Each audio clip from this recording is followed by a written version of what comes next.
Truk, Breng, aku saka kene, Truk.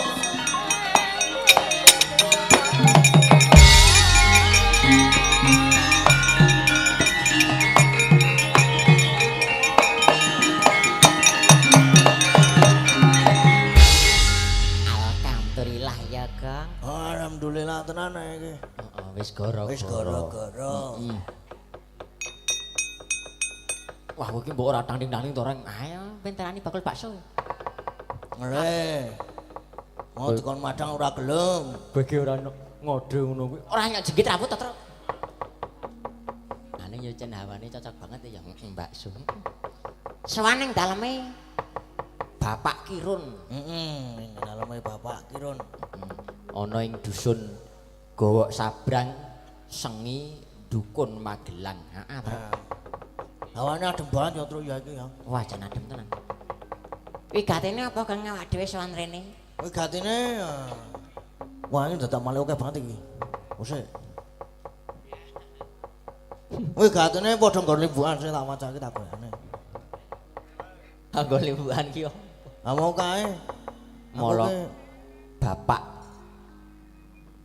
Sutarno iki utawi Bapak Kirun saha Ibu Ponia iki wis kaleksanan nggone mala kramakaken angking putra Mas Arifin saha Mbak Muzazina. Kowe mau. Wis iki mau sore acara madang-madang apa? Apa mau awan? Apa wingi? Kowe kok modang-madang kowe iki ngeleh kowe. Biasane kan acara makan-makan. Waduh. Diberkahi, Truk. Diberkahi. Diberkahi karo Bapakmu kok akeh tenan to, Reng? Weh lho bapakku kok akeh tenan. Bapakku ki akeh tenan. Bapakku nek nang kene iki Bapak Antok. Panjenengane pidalem ana ing Soko, sak wetan pasar Soko. Pengrawite Pak Radio. Kondange sapa, Truk? Pak Sarju.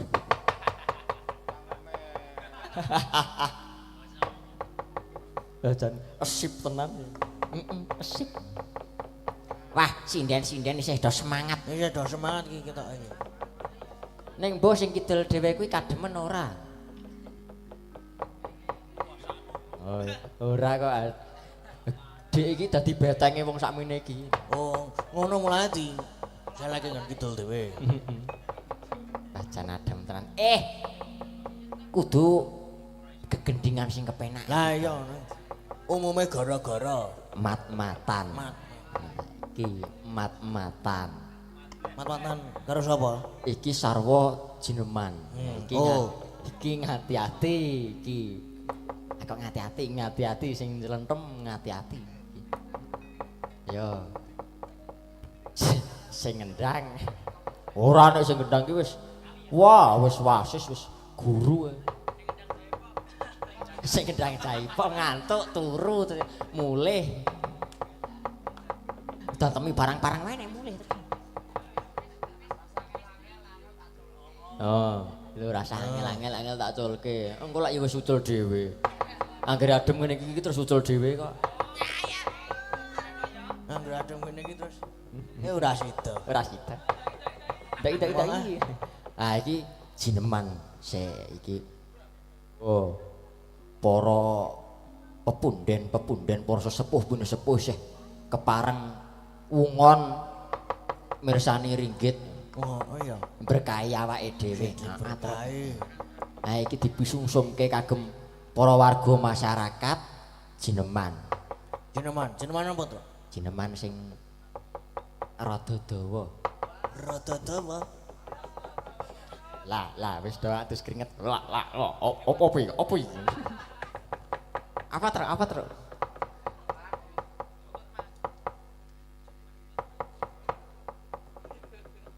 Sinom ki nang berbah. Oh, tekan kono. Kok njaluk sinom? Sinom ki nang berbah. Kok njaluk sinom? Sineman dhisik sing kepenak, sing gampang, sing emat banget padha umume. Sing esip to. Uleng kambar to. Ular kabang. Nah, iki ular kabang. Ular kambang. Nyuwun swantene ya mamah. Sapa? Ora nyok ngono kuwi iki. Mbak Pipit. Nah. Ya ular kambang. Nyoba ulere Mbak Pipit.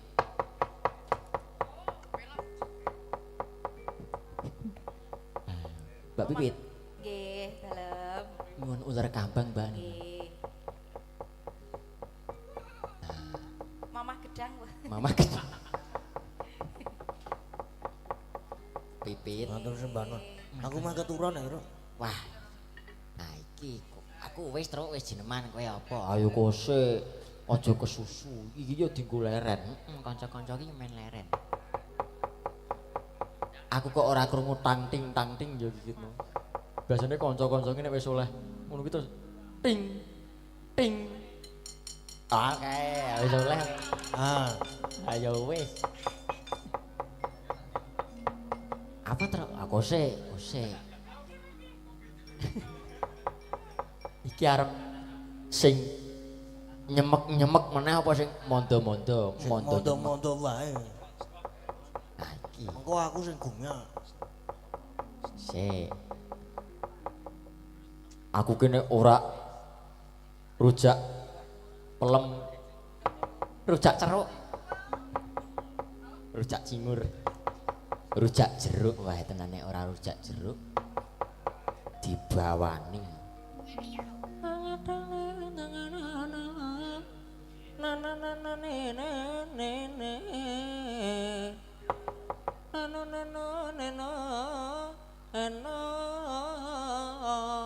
Wah, neno terus neno. Na na na na na na na na. Kaya ngono kuwi koyoke. Siapa? Nah iki sing wani sapa ya? Ah, sing gerong ki digunakake. Nah, bener, heeh. Pramengkut mau ku sindan wae ngono. Ora sumbut nih, udat udut. Nah, ya ta ditanjeke, ditanjake. Iya. Sopo? Ah, paronan. Apike paronan. Dadi kono Cak Gotra. Kene Cak Gotra. Ya. Yo.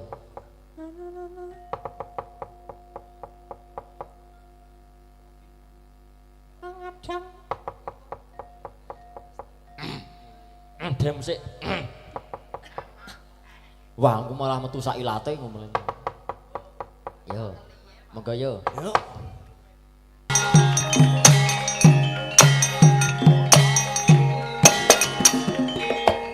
Yo. Tak de. Tak de. Tak. De. De. De. De. De. Tak.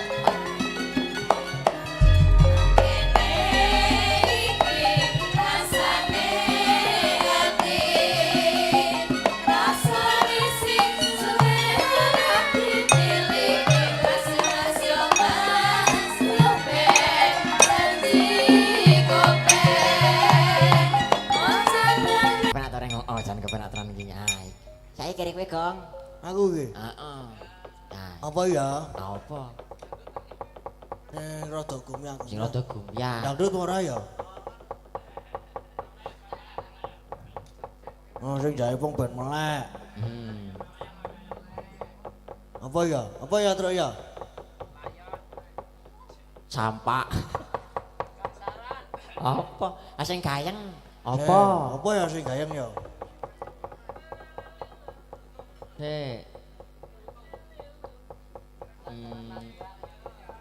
Sing gayeng-gayeng. Ah, sik kok sik to lagi mencari. Anu, apa jenengane kae?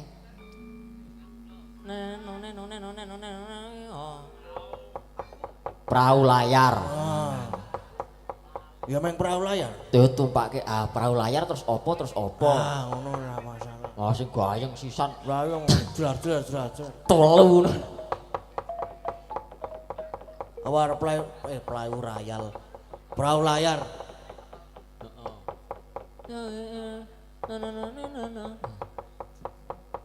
Ayo wis ayo. Ayo. Perahu layar. Perahu layar iki sidane. Tumpake men rada kemringet aja awane wis mulai atis. Heeh. Atis iki apa? Adem. Ayo. Perahu layar. Monggo perahu layar.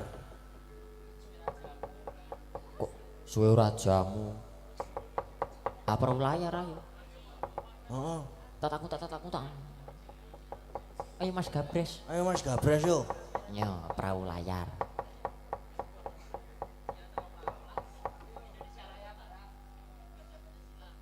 Yuk. Ayo.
Langsung papat. Wah ya kepiye sih?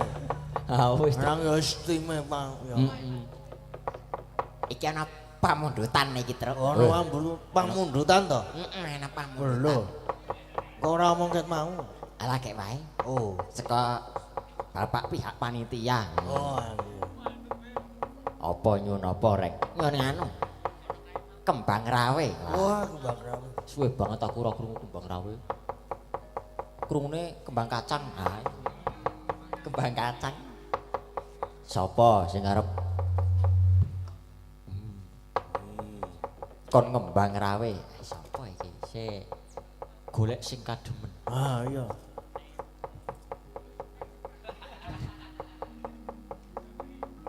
Febri. Yo, Mbak Mega. Wonten dawuh. Kembang rawe Mbak Mega. Lenggah ta niki Mas Dalang? Enggak mboten Enggak mau. napa-napa. Wis wayah adem ki ya wis ora apa-apa. Iki mon malih dadi es kaya sikape dheke Mas Dalang. Sopo ya? Sikape dhek dingin. Heeh. Sopo ya? Sopo to? Padli. Heeh kuwi. Ancen kuwi. Nggih, monggo. Monggo, monggo. Mbak Mega kembang rawe. Ayo. Ngenteni apa, Mbak? Mas Jaiponge sekedap, Mbak, sekedap. Oh, sekedap. Urung siap kok sekedap. Nggih. Heeh, Mas Tanteni, heeh. Setia kok.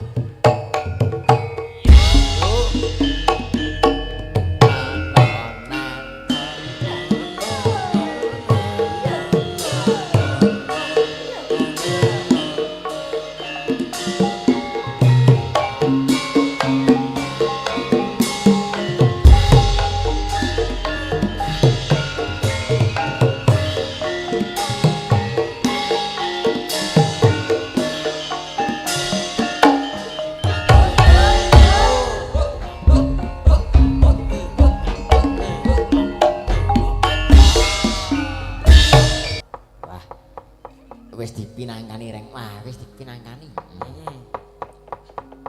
Wah, jan sore mau iki. Wah.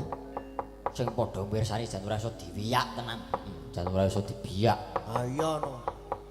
Kuwi mergo mujudake kerukunan ing dusun nggawa sabrang kene. Nah, iki gayutan karo kerukunan men padha semangat. Anane. Nah, iki terus gugur gunung. Nganggo anane, Tru. Anan.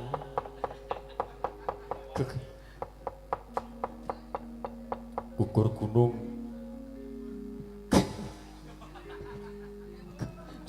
Lambene sapa ki mau? Gugur gunung. Gununge gugur. Gugur gunung. Nah, iki. Heeh. Ngopo kuwi? Iki ngopo? Ayo, kanca. Nanti. Ayo, kanca. Ayo. Ayo. Ngayahi kalian ning praja kene. Ayo kene. Kene. Gugur gunung tandang kawe. Sayo-sayo rukun bebarengan karo kancane.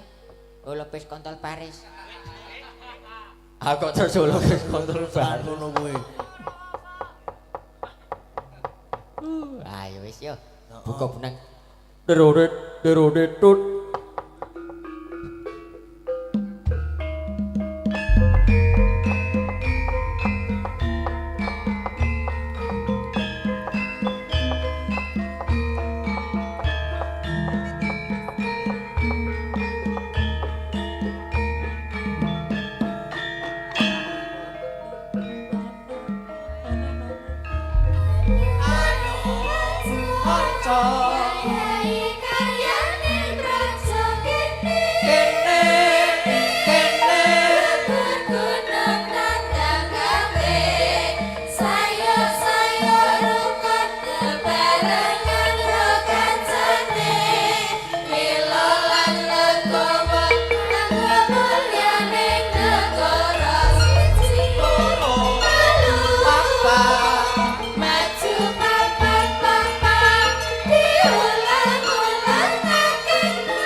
Menunjukkan pukul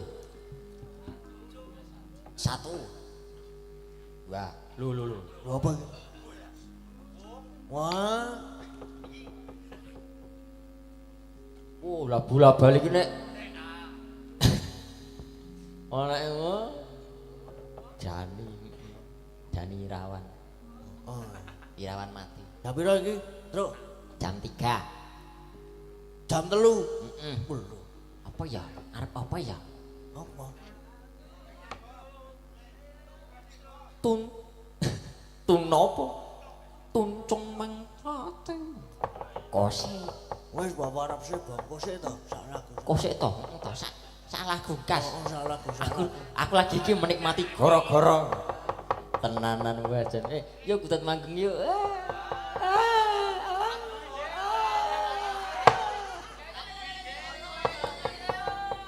Ladalah. Wis mburi semangat banget kok.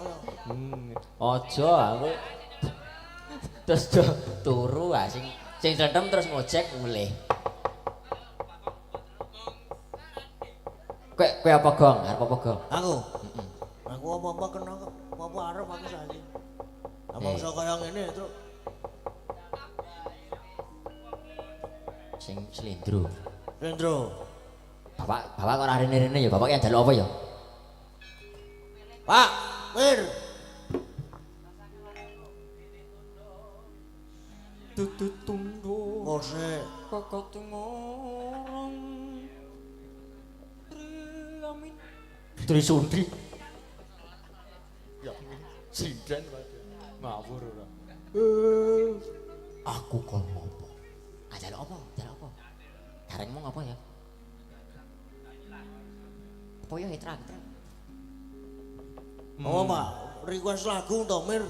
Wah, aku gini ora anu. Apa kae? Apa? Apa? Ali-ali. Wah. Benang kula. Nah iki mudeng ora. Sang pekek. Nah. Longgong ali-ali. Manon ta wong. Mbok sing gayeng-gayeng sithik Pak ora. Ali gebet kowe kuwi. Mosok Banyuwangen. Aja sik. Anu wae. Takun tak nah iku nak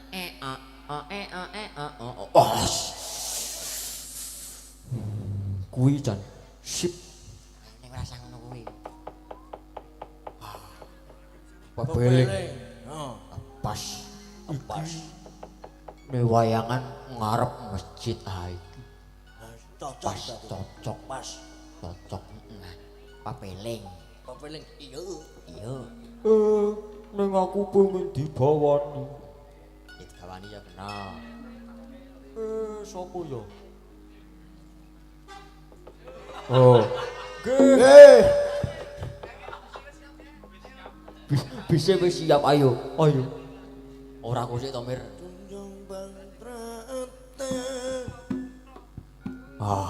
Aku kok pengen krungu. Arane Apa? Baru emang kesuwen kok. Gak ono to Mir? Ayo Mbak Nabila. Bawa. Pepeling. Putus langsung.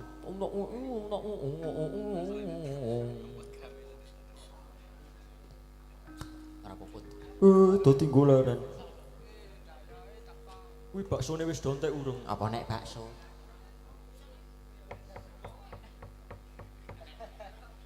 Mimik dhisik. Nek sowan durung. Oh, ngono. Sowan durung. Sajake kok daramu lagi bebek penggalihe. Lah menggalih apa ya, Pak? Menggalih. Iki engko bakal sing nglamar putrane Ndara Ayu Jrakawati ki ora mung saka Jodipati. Aku ngerti. Ha iki kudu delok lakon. Pak yo wis ngono ya, tak dereke, Pak. Yo. Apa iki? Gambir sawit. Kok gambir sawit. Kok gambir sawit. Gugur gunung wae. Anu. Apa? Anu. Pangkur. Aja pangkur. Loro saldo palono. Awet. Aja. Ya wis ayo. Do peplayon wae. Wis peplayon wae. Penak to, Pak? Ayo. Yo, ayo. Derekke lakuku. Ya yo sok. Ayo sok. Yo. Ndara Janaka yo.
Ascarya parta wekasan muwahe katana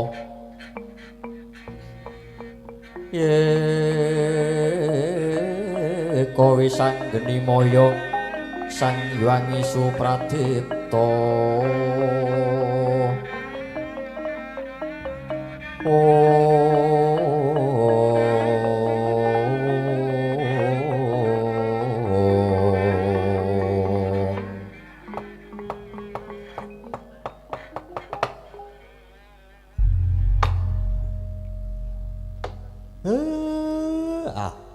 Blegegek ugek sak dolita mel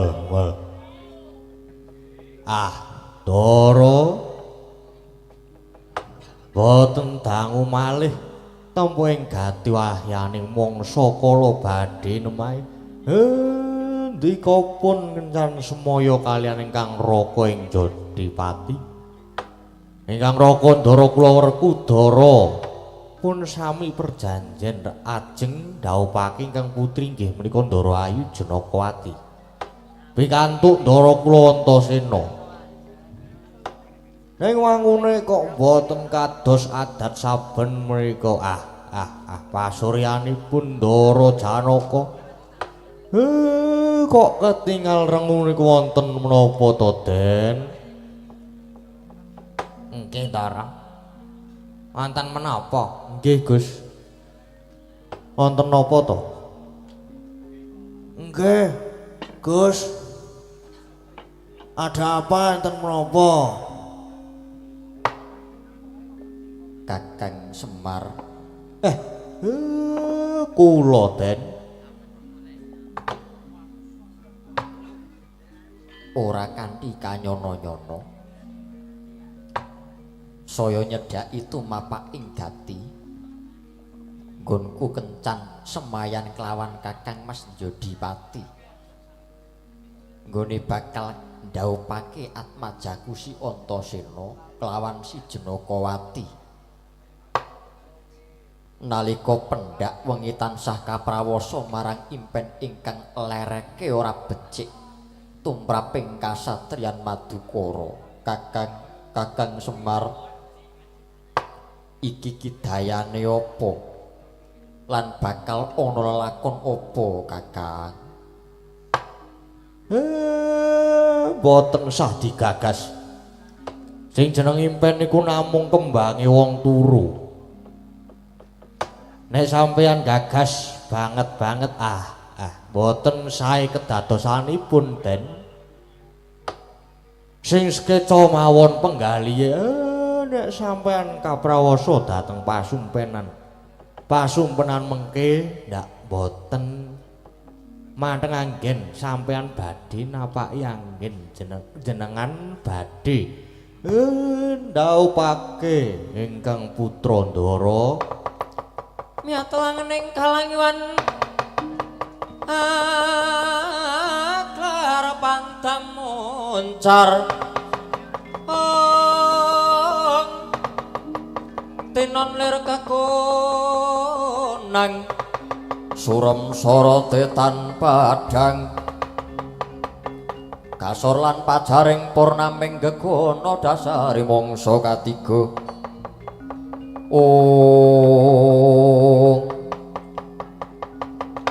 dereng ngantos sami paripurna genya imbal wacana kasarup praptaning temanten saking negari Ngastina akarya cingak nenggih Raden Janaka wau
Pamura Sang Arjuna esmunya kamanungsanira sawangnya gendreh memanis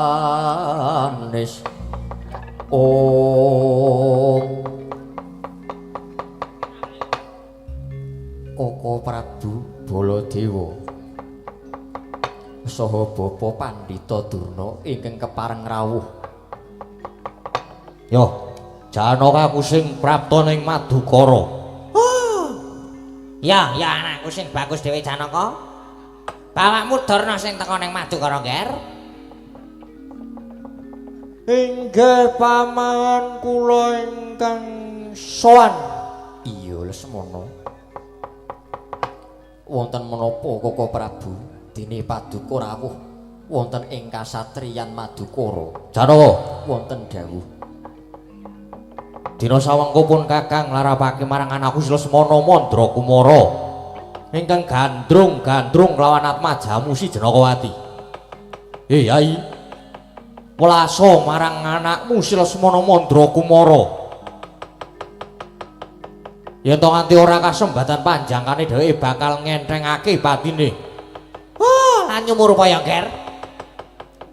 Yen to anakmu Janakawati kok arep tok jodhoke karo Antasena. Monggo yen miturut pitungan Pancasudha yen disuda 5-5 tibane siji kuwi tegese pegat pati. Aja mbok bacutke ya Janaka. Aja mbok bacutke. Mulyakno anakmu. Mulyake anakmu si Janakawati, kowe aja nganti kesusu. Inggih, keparengipun. Batalno. Batalno. Kon mau ndhawuhke anakmu Janakawati karo Si Antasena, tak suli manten saka negara Ngastina ya kuwi anakmu Lesmana Mandra Kumara. Ingkang bakal dadi ratu ning negara Ngastina, anakmu calon prameswari. Janaka, anakmu calon prameswari lho.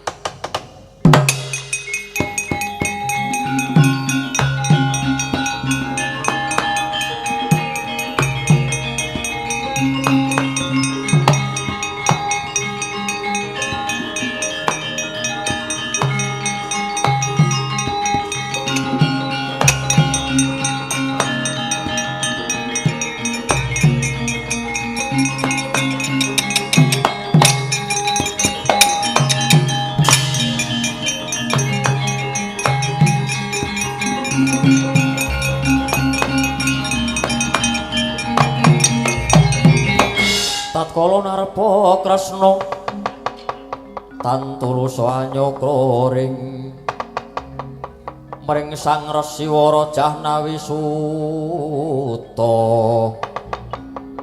Koko Prabu Ndarawati, iya yayipun Kakang ingkang prapta. Wonten menapa teka paduka Koko Prabu ngandhi anak kula ing tambak Mas Setyaka Janaka kula wonten dawuh. Kadreng rasaning pun Kakang uga kadreng rasaning si Setyaka kepengin banget diladeni marang Atmajamu si Janakawati.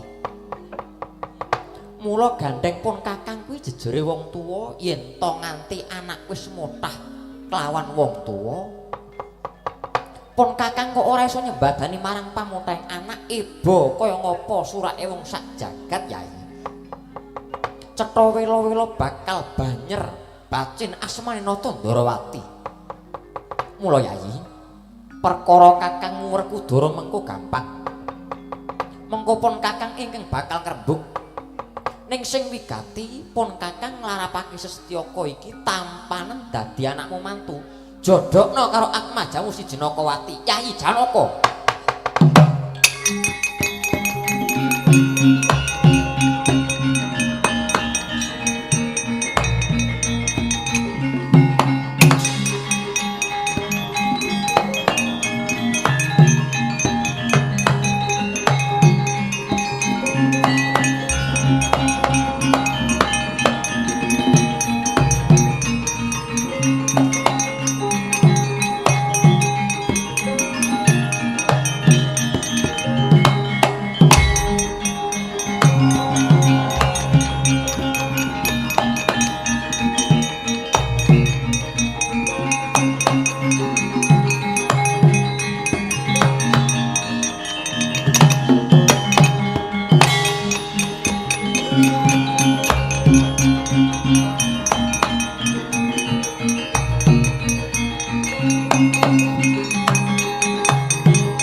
Adipati. Wah, yo.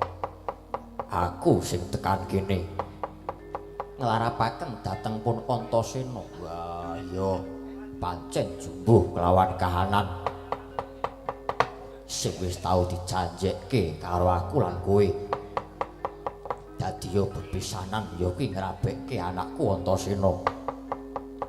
Daup karo si Jenakawati. Tekaku nang Madukara bakal nagih janjimu. Apa ya sida mbok jodhoke apa bakal urung? Teka nang kene akeh para ratu sing padha teka. Aduh Kakang Mas. Kula aturi sumenewa sak wetawis. Bingung kodeng sutaning manahipun ingkang ngrayi Kakang Mas. Daro. Yen kowe ora gelem ndhauphke anakmu kelawan Lesmana apa kira-kira Janaka. Ora bareng marang pun Kakang. Oh, anakku Janaka. Apa kowe ora ngeman karo bapakmu Durna Li? Ning ati Lesmana urung kok nek dhaup karo anakmu Janakawati iki mengko aku bakal dipecat gonku dadi pendhita karo anak Prabu Duryudana. Janaka kula wonten dawuh. Sawangen pun Kakang Yai. Apa Siadi ora kelingan? Yen to pun Kakang lawan Siadi kuwi kayata geni lan urupe, yen to kembang lan sarine. Pun Kakang genine Siadi urupe semono uga pun Kakang kembange Siadi dadi sarine. Pukulan Sang Hyang Wisnu ki binelah panitise marang Kresna lan Janaka. Lah ya wis pantes to yen pun Kakang kuwi mengko bebesanan karo Siadi. Mula tampanan anakku Setyaka dadi mantumu bakal mbok dhauphake kelawan atmajamu si Jenakawati Yayi. Wah, jlamprong. Wah, jlamprong kowe ora menclah-menclih golmu.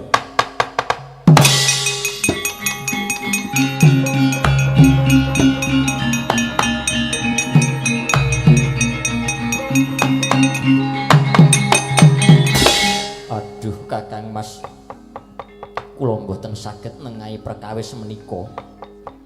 Sedaya sami awratipun. Bapa Durna menika pepunden kula. Kaka Prabu Ndarawati ugi Kaka Prabu Baladewa menika pepunden. Paduka Kakang Mas menika sesembahan kula.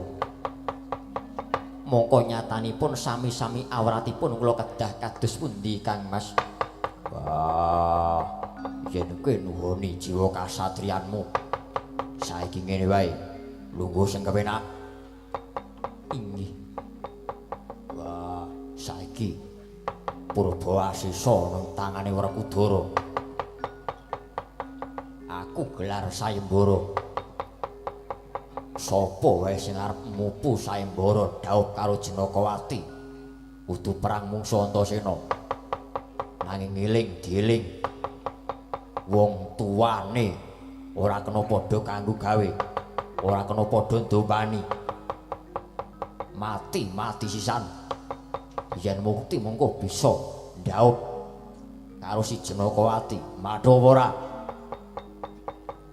Inggih, kula namung derek kersa paduka Kang Mas. Setyaka, Nggih kula wonten dawuh Rama. tata-tata nggih, apa kowe saguh? Nun inggih, sagah Kanjeng Rama. Lesmana piye? Wantun wantun. Wah, Antasena. Piye, Pak? Kowe wani ora? Wani ora? Ora wani tak gecek dasmu kowe.